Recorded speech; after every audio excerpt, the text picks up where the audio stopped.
beaucoup. Merci. J'avoue que je prends cela un peu au pied levé, puisque, comme vous le savez, Ruth Elkrief devait également intervenir.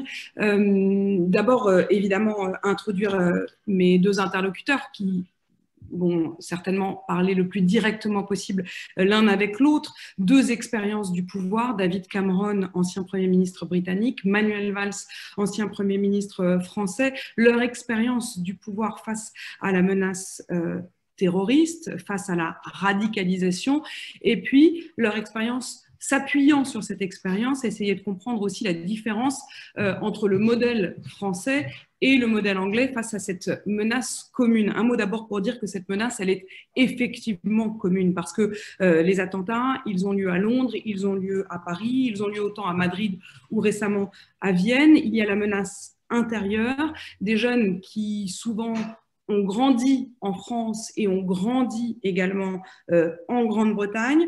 Et pourtant, le modèle n'est pas le même et je voudrais qu'on commence tout de suite par cette différence parce que la lutte et la menace est la même, l'objectif est le même, c'est-à-dire lutter contre cette radicalisation et contre le terrorisme. Et pourtant, les outils choisis notamment dans le modèle français ou dans le modèle anglais, communautarisme, multiculturalisme du côté de la Grande-Bretagne, laïcité, même si on le sent bien aujourd'hui, elle est en débat, cette laïcité à la française, difficulté d'ailleurs même à traduire le mot laïcité en anglais, c'est vraiment un mot extrêmement français. Et je voudrais donc commencer avec vous, Monsieur Cameron. Est-ce que vous estimez qu'aujourd'hui, il y a l'un des deux modèles qui serait plus efficace que l'autre, ou est-ce qu'au fond, on arrive à un point où on doit constater l'échec de l'un comme de l'autre? Well, thank you, first of all, for inviting me to join you this afternoon. It's a huge pleasure, and to join my friend Manuel Valls. We worked very hard together as prime ministers. And I would start by stressing the similarities between our approaches rather than the differences. I mean, I felt an enormous solidarity with France in recent months and years as you faced, as we have, these terrorist attacks.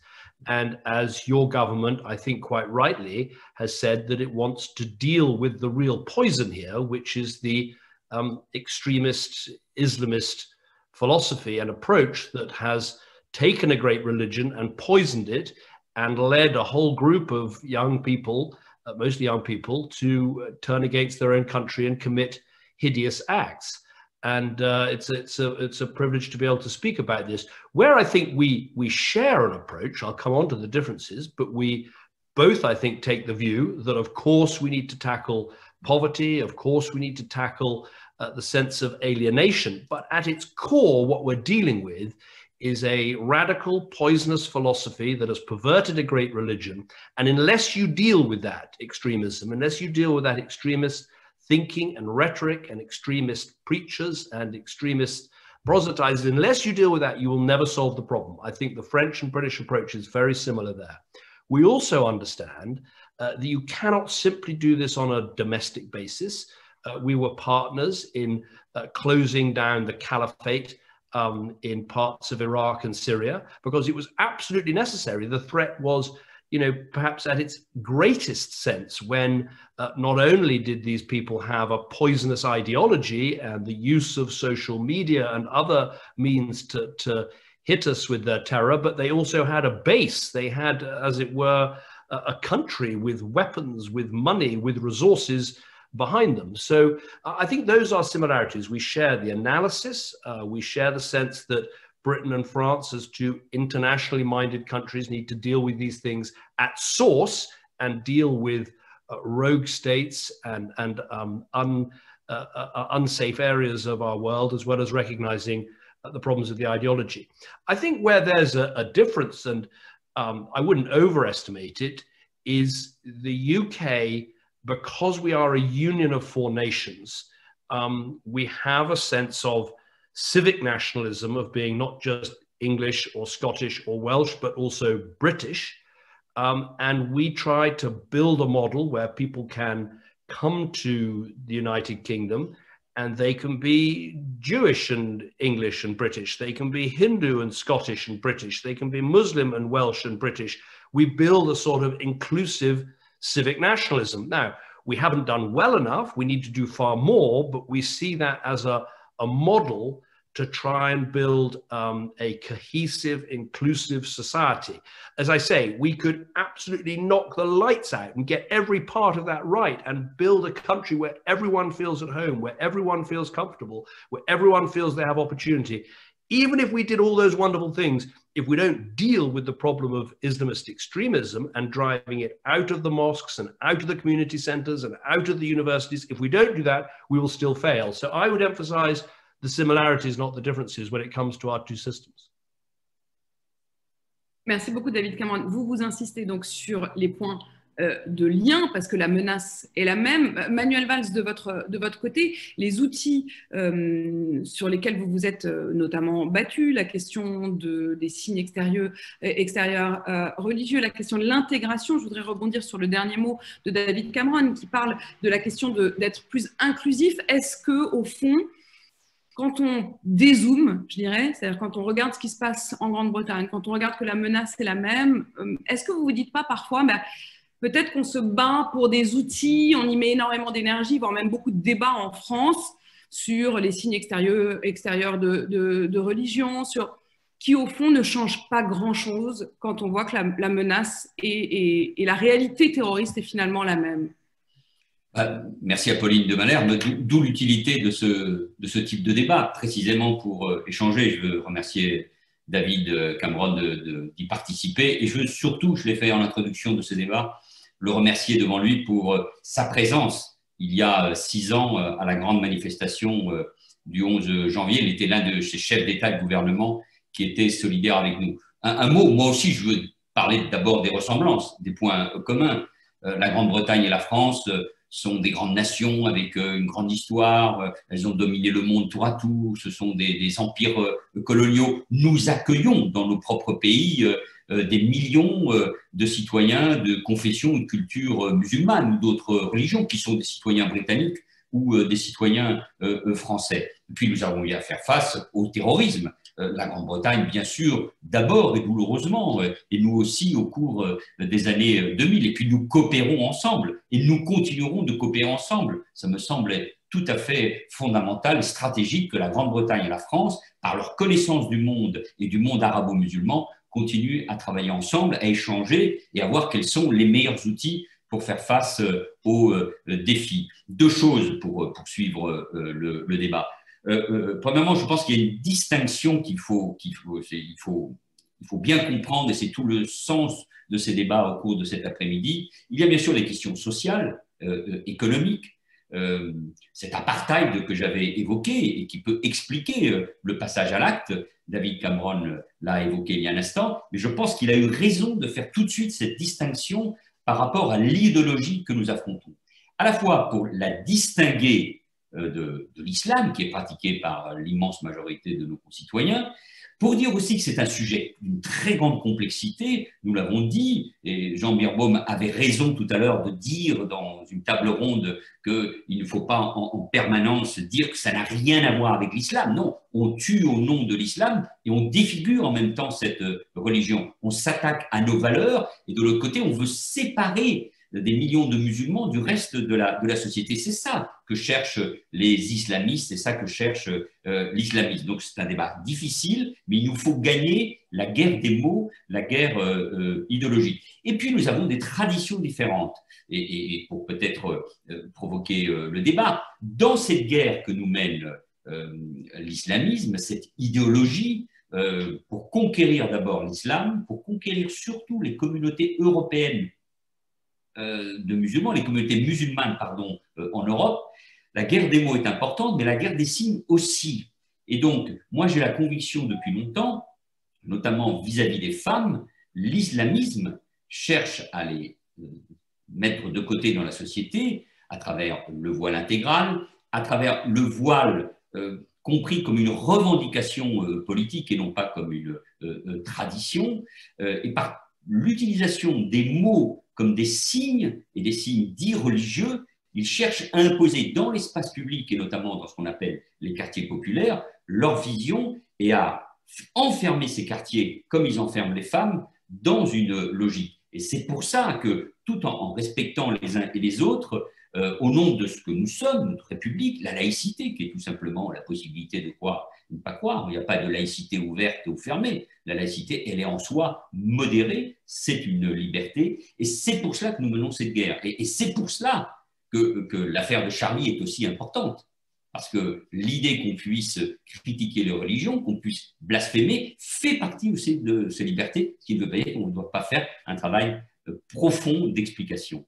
Je voudrais rebondir sur ce que vous dites à l'instant et vous évoquez Charlie Hebdo. Charlie Hebdo, c'est bien sûr l'attentat, c'est aussi la question des caricatures. Et plus récemment, avec à nouveau cette attaque qui a eu lieu à l'automne devant les anciens locaux de Charlie Hebdo, ça a réveillé cette question de la caricature vue éventuellement comme une provocation. Faut-il ou non publier les caricatures de Charlie Hebdo? Et là, je me tourne vers vous, David Cameron, parce que là aussi, il y a ce débat sur, y compris à travers la presse anglo-saxonne et la presse française, le New York Times, pour ne citer que lui, qui a choisi de ne plus publier de cartoons, de dessins de presse, par peur d'offenser est-ce qu'il faut, est-ce qu'autour de cette question de la liberté d'expression, c'est devenu une question véritablement politique? Emmanuel Macron lui-même a pris la parole, y compris dans les médias des pays arabes, pour affirmer que la France continuerait à soutenir la publication des caricatures.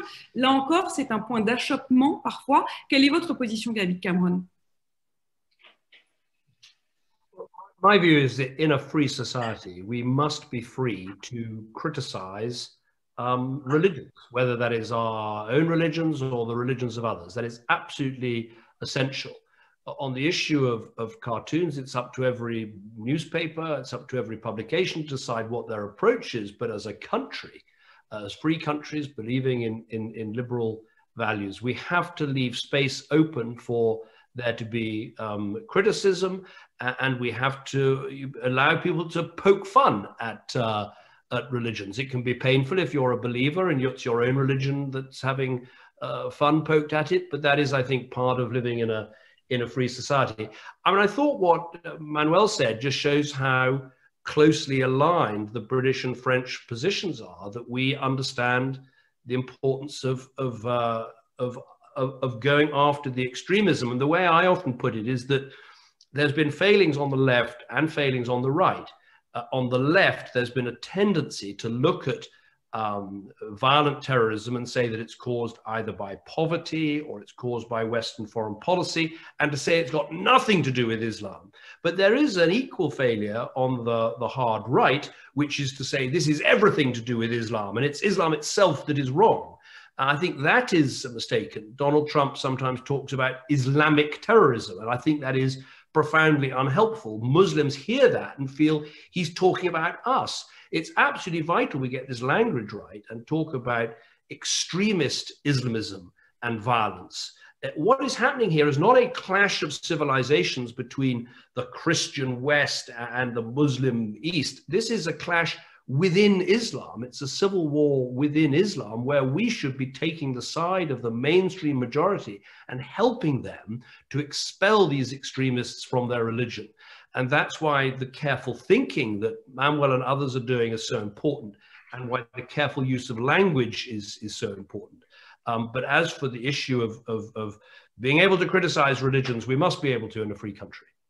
David Cameron, vous appuyez à l'instant sur la distinction fondamentale entre islam et islamisme. C'est une distinction d'ailleurs sur laquelle vous aviez insisté alors que vous étiez Premier ministre.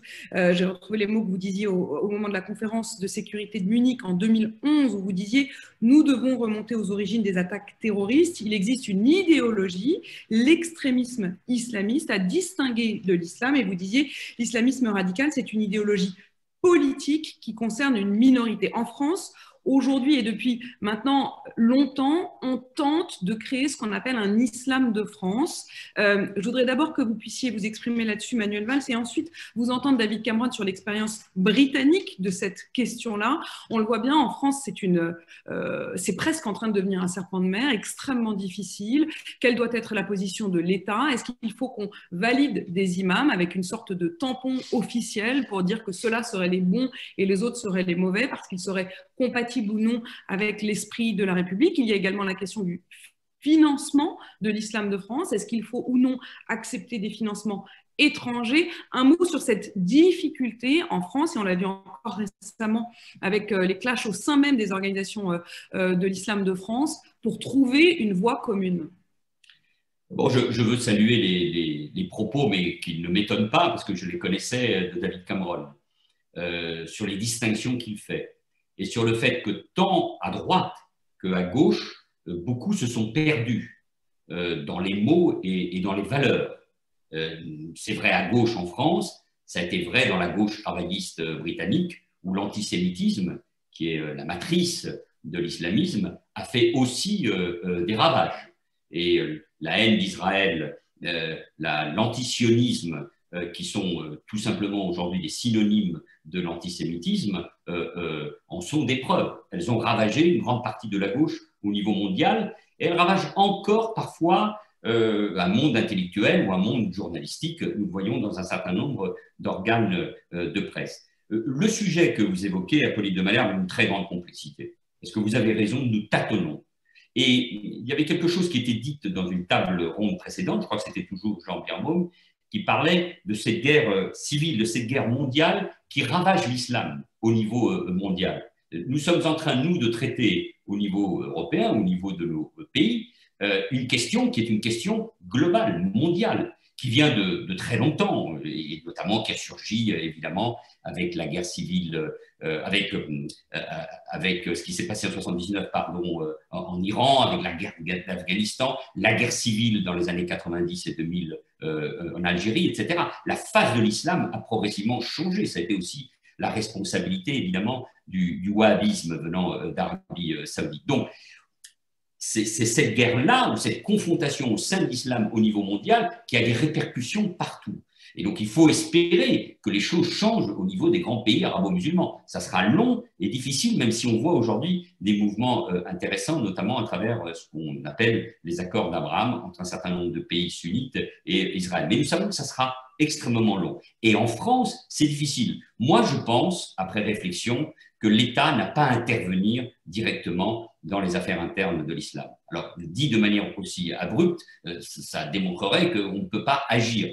Mais je pense que c'est très dangereux que l'État se substitue et essaie d'organiser, comme Napoléon l'avait fait avec le culte israélite, mais c'était un autre temps, l'organisation de cette religion et les financements. Mais nous devons favoriser le débat, les théologiens, le surgissement de ces intellectuels qui nous aident dans une guerre idéologique, dans une guerre de communication, notamment sur les réseaux sociaux, à expliquer notamment à la jeunesse française, qui a ces origines-là, qui a cette double culture, mais qui est française, ce qu'est véritablement l'islam. Et il faut aider toutes les bonnes volontés. Mais que l'État lui-même cherche à organiser l'islam, ça me semble extrêmement complexe, même si, encore une fois, il ne faut pas être naïf et qu'il faut combattre notamment les grandes tendances politiques que sont les frères musulmans et les salafistes qui veulent profiter de ce débat pour prendre le pouvoir sur l'islam.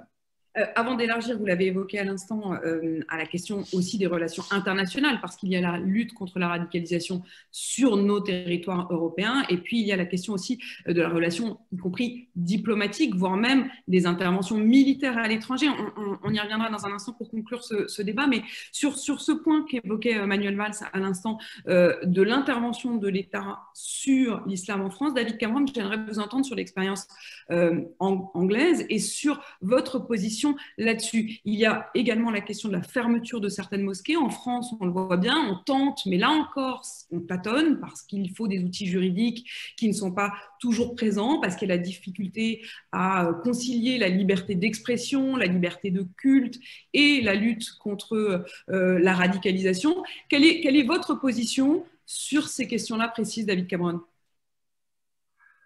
One of the things we did in government was we sat down and decided that if we were going to have a task force against extremism, first we needed to define extremism. And this is important because until you define what you mean by extremism and what you mean by Islamist extremism, then you can't really get anywhere. So once you've got that straight, then there are some quite straightforward things to do, and then some very difficult things to do. The more straightforward things to do is to make sure that you're not allowing extremist Islamism to be taught in schools, whether they are separate Muslim schools, private schools.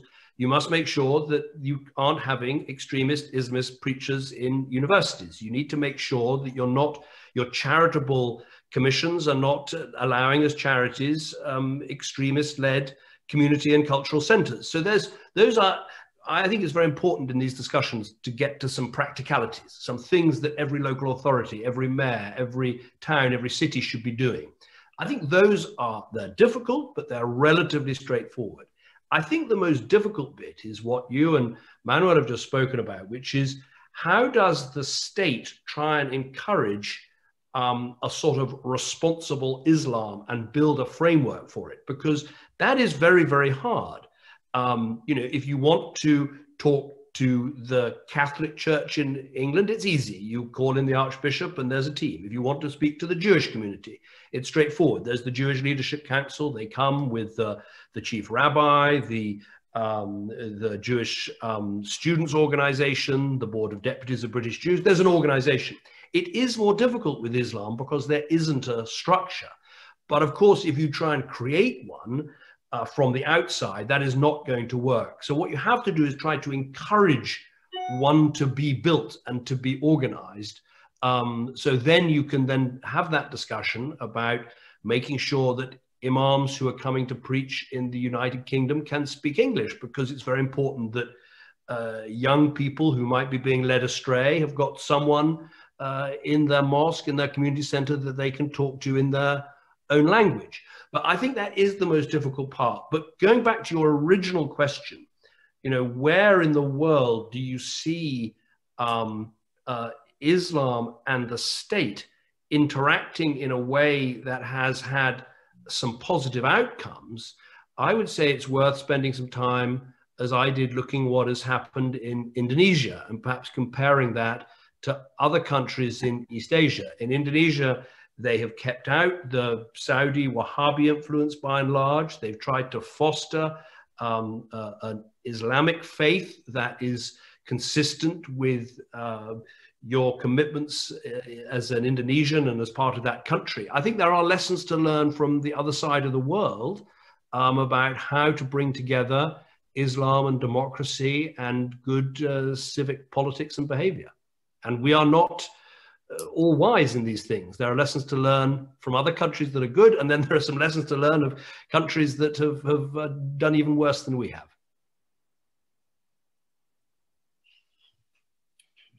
Apolline a l'air bloquée là sur l'image. With my rhetoric. Yeah. Je pourrais rajouter qu'au fond, il y a dans ce débat un rappel à faire, c'est que chacun d'entre nous a plusieurs identités. Et que ce qu'il faut réussir en Europe, c'est cette double identité, si nous parlons des musulmans, mais ça vaut pour tous les autres, bien évidemment, d'être des citoyens à part entière. Et les lois de nos pays respectifs sont supérieures à toute religion, et qu'ils puissent vivre et s'épanouir pleinement dans leur identité de musulmans sans que ça soit une contradiction. Citoyens musulmans, comme il y a des citoyens juifs, comme il y a des citoyens catholiques, anglicans, ou tout simplement des gens qui ne croient pas. Et on cherche toujours la définition de la laïcité française, mais au fond, c'est ce que nous pratiquons quand même dans beaucoup de pays. C'est cette distinction, c'est ce sécularisme. Donc c'est ça que nous devons réussir, me semble-t-il, et nous sommes d'accord avec David, à promouvoir dans nos pays, tout en luttant évidemment contre toutes les formes de radicalisation qui vont contre tout simplement les valeurs, et les valeurs universelles, nos civilisations qui sont aujourd'hui attaquées partout en Europe.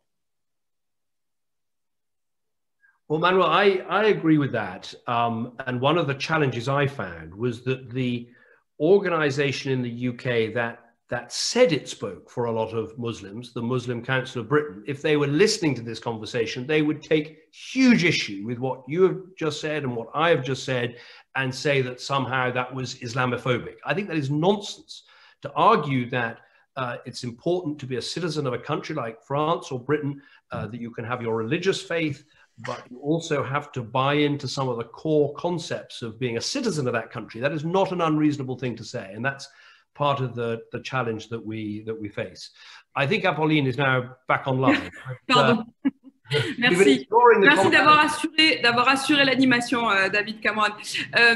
Manuel Valls, je voulais vous relancer, mais peut-être vous l'avez évoqué pendant les 3 minutes où j'ai dû disparaître. Cette question que vous évoquiez de vous-même à l'instant, qui est la question aussi diplomatique. Vous parliez des accords d'Abraham, qui sont les accords qui ont été les accords de paix entre Israël et plusieurs pays, dont Bahreïn, dont les Émirats arabes unis. Quelle doit être la position de l'Europe? On a l'impression que ça se fait un peu en dehors de nous. Bon, je vais être très clair. Je parlais des bouleversements au sein même de l'islam et on doit considérer que le dialogue et les accords en cours entre Israël et un certain nombre de pays arabo-musulmans sont d'une portée tout à fait historique et considérable. Enfin, un accord avec le Maroc, même si c'est une tradition qui existait déjà, c'est avec un royaume dont le roi est considéré comme le commandeur des croyants. Et demain, sans doute, un autre accord avec l'Arabie saoudite, c'est le pays qui accueille des lieux saints de l'islam très, très importants. Donc, on voit bien que là, il y a une modification, un changement profond qui va avoir des répercussions, évidemment, dans le monde, même si la base est aussi, et nous le savons, mais pas seulement la confrontation avec l'Iran, pas seulement, je pense que c'est aussi des accords stratégiques positifs dans bien des domaines. Et je pense que l'Europe, et parfois même la diplomatie française, sont trop frileuses, sont restées trop sur le langage des années 60 et 70 et devraient saluer ce qui est en train de se passer, sans naïveté bien évidemment, mais ce qui est en train de se passer est considérable et va changer, va bouleverser beaucoup de choses. Et si je reviens à notre débat, et je termine avec cela, c'est bien sûr la question du rapport à Israël, de la lutte contre l'antisionisme, de la lutte contre l'antisémitisme qui est derrière. Et je pense que ça, c'est un changement très important. Et j'espère que d'autres pays du monde arabe, du Maghreb, vont s'intégrer à ces accords parce qu'ils changent pour nous une grande partie des choses et ils favorisent le discours sur tous les sujets que nous avons bien sûr évoqués il y a un instant. David Cameron, sur ce point, mais aussi une question parce que vu de France, il y a eu un épisode dans la lutte contre le terrorisme qui est aussi cette question de la lutte, on l'a dit, sur nos territoires, sur le territoire européen, mais il y a aussi la lutte sur le territoire diplomatique et sur le domaine militaire. Il y avait eu ce fameux épisode en août 2013 où François Hollande, Barack Obama et vous-même aviez été confrontés à ce qu'on appelait le franchissement de la ligne rouge, à l'époque par le pouvoir de Damas, l'utilisation du gaz sarin sur la population civile. Daesh, à l'époque, n'existait pas de manière formelle. Cette intervention militaire n'a finalement pas eu lieu. Est-ce que, avec le recul, vous avez un regret sur cet épisode? Yes, I regret that we lost the vote in Parliament on taking military action and that Barack Obama and I and the French leadership didn't take that action. It wouldn't have solved the crisis in Syria, I'm not pretending that, but a red line was set about the use of chemical weapons, and having set that red line, we should have acted. And I've written about this in my book. I lost a vote in Parliament. I lost that vote really because my own MPs were so scarred by the experience of the Iraq War that they were almost trying to correct their past vote rather than think about this issue of Syria and chemical weapons and the need to act. But let's be clear, even if we had acted, it wouldn't have solved the crisis in Syria. I would just make 2 points in response to what Manuel was talking about the importance of what other countries do. First of all, when countries like Bahrain and UAE are making this agreement with Israel, I think that is all to the good.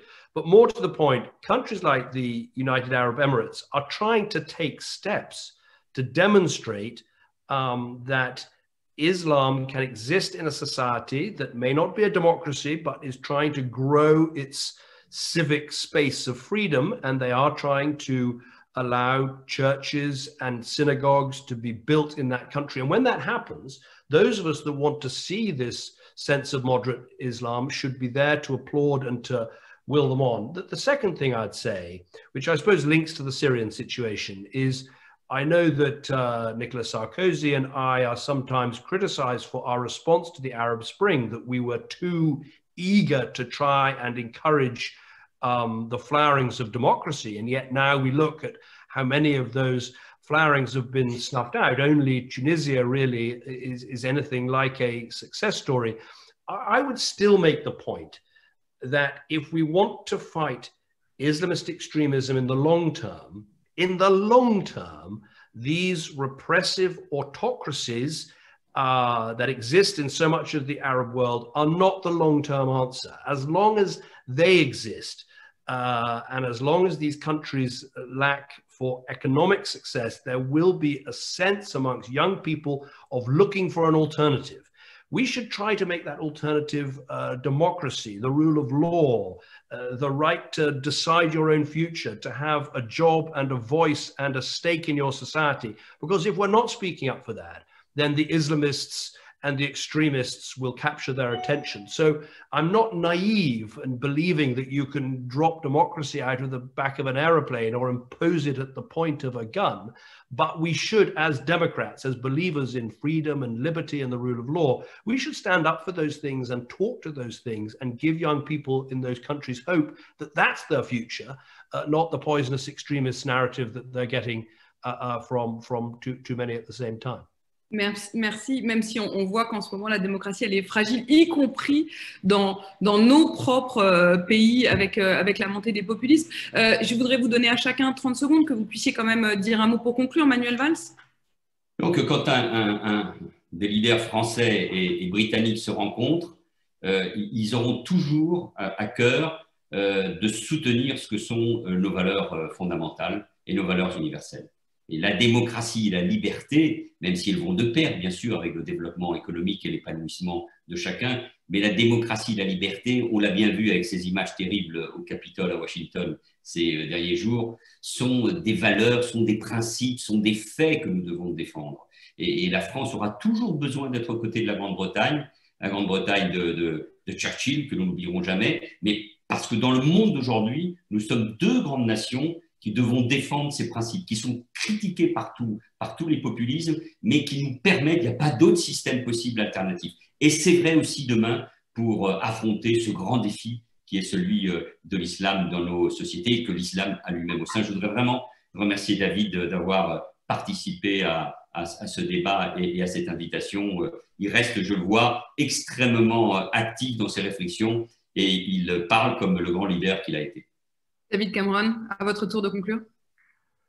Thank you. Look, I will never forget my visit to Paris after the Charlie Hebdo atrocities and linking arms with other leaders and walking through your streets and seeing those signs, Je suis Charlie, Je suis Juif. It was unbelievably powerful and made me understand how French people think so passionately about their democracy and their system and their way of life. And I'll never forget coming to the Bataclan after that appalling slaughter. And of course, a similar slaughter was visited on us with Islamist extremist violence at the Manchester Arena. So we absolutely share the same experience. And I think we need to share the same approach. And by and large, we do. It's an approach based on recognizing there's a huge amount we do within our own countries, tackling extremism, encouraging moderation, going after the extremist hate preachers and having all those powers that we need. It's also understanding we have to act outside our own countries. We were right to deal with the ISIS caliphate.